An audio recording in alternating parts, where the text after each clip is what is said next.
नमस्कार। स्वागत है आपका अजित अंजुम जी के यूट्यूब चैनल पर। मैं हूं अशोक वानखड़े।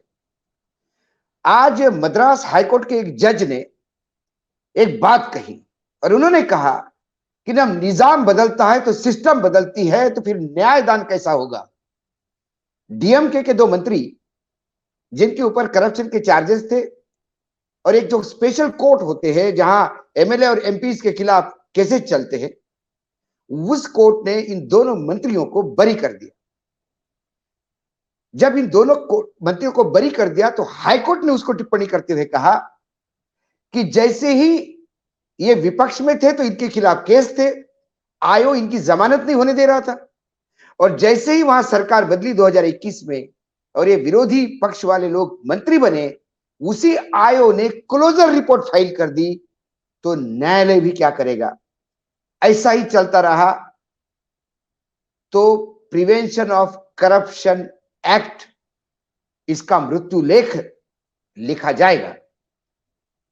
क्या यह सिर्फ न्यायालय पे है? क्या हमारे यहां निजाम बदलते से सिस्टम नहीं बदलती? आज दिल्ली में छत्तीसगढ़ के मुख्यमंत्री भूपेश बघेल पत्रकारों से रूबरू हो रहे थे और वो बता रहे थे कि ईडी का कितना प्रकोप उनके राज्य में है। 200 से ज्यादा रेड हो गई है, कई अधिकारी जेल में है, और उन्होंने कहा कि कितना गन पॉइंट ईडी काम करता है। उन्होंने कहा कि ईडी घर में घुसता है, आपको हाउस अरेस्ट करता है, 3, 4, 5 दिन बोरे में बांध के मारता है। ये भूपेश बघेल के आरोप है। और उसके बाद कागज पे लिखवा लेता है, आप करो या ना करो, आपसे वो तमाम कबूलवाता है जो चीजें नहीं होती। उन्होंने कहा कि ये मेरे सरकार को अनस्टेबल करने का प्रयास, बदनाम करने का प्रयास। किसी एक उद्योगपति, तो लोगों ने पूछा कि अडानी जी की बात कर रहे हैं, तो बोले मैं तो नाम लूंगा, आप छापोगे नहीं। क्या उनको मदद करने के लिए है? ये तमाम बातें उन्होंने कही। सवाल भूपेश बघेल का सही गलत होने का नहीं है। सवाल यह नहीं है कि ईडी गलत कर रहा है या सही कर रहा है। एक अच्छे शहरी होने के नाते यदि ईडी विरोधियों के ऊपर भी लगातार रेड करे और उन्हें जेल में डाले, तो भी लगता है कि एक साइड की तो सफाई हो रही है। जब विरोधी सत्ता पक्ष में आएंगे तो अभी वर्तमान में जो सत्ता पक्ष में, वहां की भी सफाई हो जाएगी, कुछ तो देश में सफाई होगी। लेकिन जब वही भ्रष्टाचारी भाजपा का दामन संभालते हैं तो सदाचारी होता है। 1450 करोड़ रुपए की संपत्ति जिसके ईडी ने अटैच की हो, वही अजित पवार बीजेपी के साथ जाते हैं और उप मुख्यमंत्री बनते हैं। अब ईडी उनको कोई तकलीफ नहीं देगी। तब लगता है कि जो मद्रास हाईकोर्ट के जज ने कहा वो सही है। क्या निजाम बदलते से ही ईडी का चश्मा भी बदलता है, उसका दृष्टिकोण बदलता है? सवाल ये है। ऐसे कई असंख्य केसेस है। अभी देखिए, ईडी के पास जो वर्तमान में संजय मिश्रा है, उनके पास टेक्निकली 15 से 20 दिन बचे हैं, क्योंकि सुप्रीम कोर्ट में हाथ पैर जोड़ने के बाद, गुहार लगाने के बाद उन्हें एक एक्सटेंशन मिला। गैर कानूनी उनका अपॉइंटमेंट है, सर्वोच्च न्यायालय कह चुका है, लेकिन अंतरराष्ट्रीय मसलों पे कुछ उनकी जरूरत है, इसलिए चाहिए करके उन्हें एक एक्सटेंशन मिला, इस राइडर के साथ कि इसके बाद सुप्रीम कोर्ट फिर से नहीं आएंगे एक्सटेंशन के लिए। अब इतने दिनों में उनको बहुत सारे काम करने हैं। उन्हें किसी भी हालत में छत्तीसगढ़ में विपक्ष को टारगेट करना है, ममता के भतीजे पे हमले करने हैं, झारखंड की सरकार सोरेन, उसको परेशान करना है, शरद पवार जिनकी पार्टी तोड़ने के बाद भी वो खुद नहीं टूट रहे, उनके फिर नजदीकों पे महाराष्ट्र में रेड हुई, स्टैलिन तमिलनाडु में वो तकलीफ में है। कुल मिला के ये जो सब्जेक्टिव काम है, ये निजाम बदलते से ही सिस्टम कैसा बदलता, उसका एक उदाहरण है। सीबीआई ने एक चार्जशीट फाइल की अडानी जी के खिलाफ।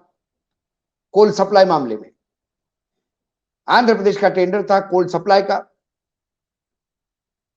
तब सीबीआई ने एफआईआर दर्ज कर दी और एफआईआर में बताया कि क्या क्या हुआ, क्यों ये मुजरिम है। निजाम बदला। अब सीबीआई ने क्लोजर रिपोर्ट फाइल कर दी कि इस मामले में कोई हमने कुछ पाया नहीं है, ये मामला ही नहीं बनता। एक और उदाहरण। तो निजाम बदलते से ही कैसी चीजें बदलती हैं। तो ऐसे में यदि न्यायपालिका ही ये कहे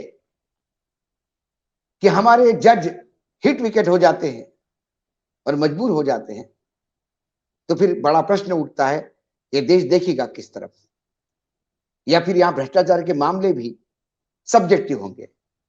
जो भ्रष्टाचार मध्य प्रदेश में हो रहा है, जो भ्रष्टाचार उत्तराखंड में होगा, महाराष्ट्र में जो खबरें हैं या आसाम से खबरें आ रही हैं, उसे सदाचार के रूप में सरकार ले रही है। एजेंसियां भी उन्हें सदाचार के और राष्ट्र सेवा के रूप में ले रहा है, क्योंकि वहां डबल इंजन की सरकार चल रही है। और जहां विरोधियों की सरकार चल रही है, वहां टारगेटेड अटैक हो रहे हैं। सवाल ये उठता है कि क्या वाकई वहां करप्शन है? जब यूपीए सरकार पे करप्शन के चार्ज लगे, सीएजी की रिपोर्ट को लेकर एक तूफान मचा, नरेंद्र मोदी सत्ता में आ गए, उसके बाद उन भ्रष्टाचार के आरोपों में क्या हुआ?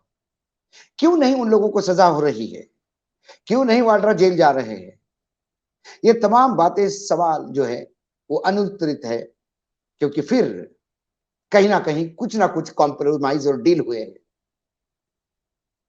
जो लोग जेल गए, उनकी जो जमानत हुई, उसमें जो निर्णय दिए गए, वो भी सोचने समझने लायक है।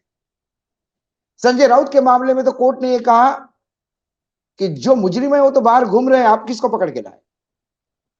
और अनिल देशमुख, जिनके ऊपर 100 करोड़ का चार्ज था, 12 करोड़ का इन्वेस्टिगेशन हुआ और चार्जशीट फाइल हुई 1.25 करोड़ की। उसमें भी कोर्ट ने कहा कि केस बनता कहां है और जमानत दी।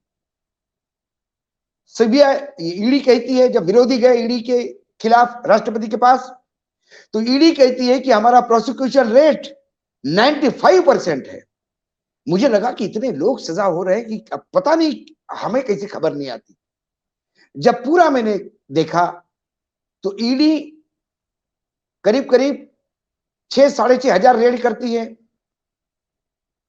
उसमें 5,000 में केसेस बनते हैं। चार्जशीट 25 केस में फाइल करती है, उसमें 23 में सजा होती है। तो 25 चार्जशीट फाइल की और 23 को सजा, इसी को प्रोसिक्यूशन रेट बोला। लेकिन जो 6,000 रेड हुई, उसका क्या?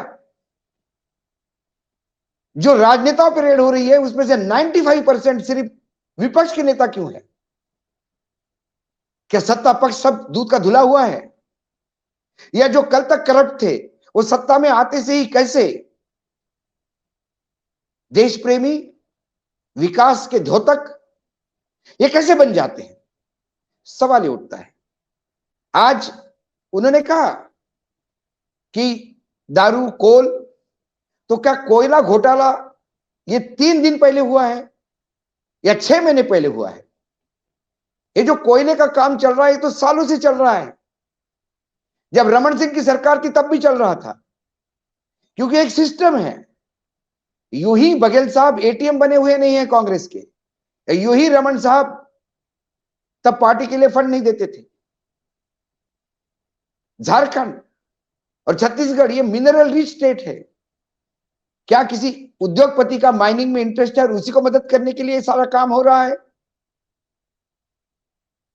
ऐसे कई सवाल हैं। जो ऐप, सट्टे वाला जो ऐप था, जिस ऐप को लेके धरपकड़ी हो रही है, रेड हो रही है, ये कई दिनों से चल रहा था, लेकिन उसके जो किंग पिन है, उनको कोई हाथ लगाने को तैयार नहीं है, क्योंकि कभी उन्होंने भी, मुझे लगता है, गले में भगवा डाल दिया, तो अब वो अच्छा काम करने की श्रेणी में आते हैं।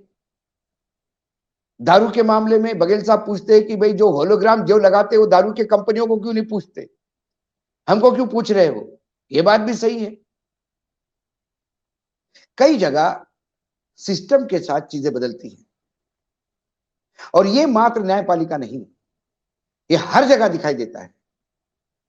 तो क्या ये ईडी का प्रकोप सिर्फ 20 दिन रहेगा, 25 दिन रहेगा, जो बचे हुए 15 से 20 दिन है, या फिर एक जो नई पोस्ट क्रिएट की जा रही है, जो इस चैनल पे भी अजीत जी ने उसी दिन भयावह करके जो स्टोरी दी थी, क्या संजय मिश्रा फिर अभी एक हाथ में तलवार है तो दो हाथ में तलवार लेके उतरेंगे, एक ईडी की और एक सीबीआई की?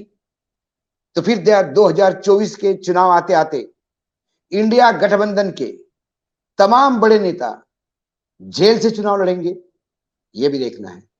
और अब जो जेल से छूट के आएंगे चुनाव जीतने के बाद, तो फिर क्या यदि वो सत्ता में आते हैं तो क्या वैसा ही उपयोग ईडी का, सीबीआई का वो भी करेंगे? क्योंकि अब सत्ता के मुंह में खून लग गया है, सबको पता पड़ गया है कि सत्ता के मायने क्या है और एजेंसी का उपयोग कैसा करना है। स्वायत्तता नाम की जो चीज है, वो ये चीफ इन्वेस्टिगेशन ऑफिसर की अपॉइंटमेंट के साथ ही ईडी और सीबीआई की स्वायत्तता समाप्त हो जाएगी, ये भी उतना सच है। तो ये आज शुरुआत हमने भले ही तमिलनाडु के कोर्ट के एक वक्तव्य से की, क्योंकि वो मुझे बहुत बढ़िया लगा। The lower courts are writing the obituary of prevention of corruption act. But why courts can't question? सवाल ये है, यदि न्यायपालिका हतप्रत होकर कहे कि हम न्यायाधीश जो है वो हिट विकेट होना पड़ता है, तो फिर देश कहां दिखेगा? आज सर्वोच्च न्यायालय से लोगों को अपेक्षाएं हैं, हाईकोर्ट से अपेक्षाएं हैं, विभिन्न कोर्ट में मामले हैं, कई मामले हाई प्रोफाइल है, 30-30 साल तक कोर्ट में पड़े रहते हैं। इनके लिए भी कहीं ना कहीं न्यायपालिका को अपने गरिमा में झांकना होगा। आज इतना ही, फिर आता हूं किसी विषय के साथ। तब तक के लिए नमस्कार, देखते रहिएगा अजीत अंजुन जी का चैनल।